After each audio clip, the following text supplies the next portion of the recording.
अगर आपने blood report में हीमोग्लोबिन के बारे में देखा होगा, सीरम क्रिएटिनिन के बारे में, या फिर आप एचडीएल कोलेस्ट्रॉल के बारे में देखा होगा, तो आपने ये देखा होगा कि इसमें सबकी यूनिट्स अलग अलग होती हैं। एक तो ये है कि इनका मेजरमेंट का जो लेवल है वो सबका अलग अलग निर्धारित किया गया है, लेकिन बावजूद इसके आपको यूनिट अलग अलग देखने को मिलेगी। जैसे कि औसतन हमारे शरीर में, या यूँ कहें कि ब्लड में हमारे जो चीज़ें ट्रैवल करती रहती हैं ब्लड में प्लाज्मा के साथ में, उनमें सब चीज़ों को हम एक ही यूनिट से नहीं माप सकते हैं। कोई भी चीज़ हमारी बॉडी में लीटर में या मिलीलीटर में बहुत कम मापी जाती है। ज़्यादातर चीज़ें मापी जाती हैं डेसीलीटर में।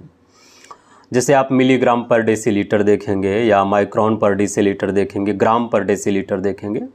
दरअसल इस डेसीलीटर की शुरुआत लगभग 1800 से लेकर 1900 ईस्वी के बीच में से ही इसकी शुरुआत हुई। उस समय जो सैंपलिंग के लिए ब्लड लिया जाता था वो लगभग 100 ml ब्लड लिया जाता था, जिसके ज़रिए वहाँ से शुरुआत हुई इसकी डेसीलीटर में मापने की।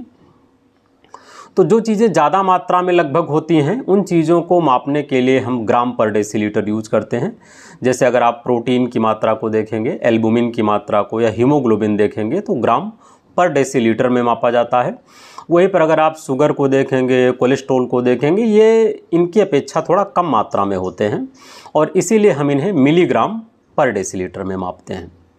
वहीं पर अगर आप देखेंगे कि हार्मोन्स हैं, विटामिन्स हैं या मिनरल्स हैं, ये बिल्कुल कम मात्रा में हमारे शरीर में होते हैं और इसीलिए इन्हें मापने के लिए जो यूनिट यूज में लाई जाती है उसमें आप देखेंगे कि माइक्रोग्राम म्यू एम पर डेसीलीटर में आपको मिलेगा देखने को, या एन नैनोग्राम एन जी पर डेसीलीटर में देखने को मिलेगा। कभी कभी पिकोग्राम भी देखने को मिलता है, जो सबसे छोटी इकाई है मापने की।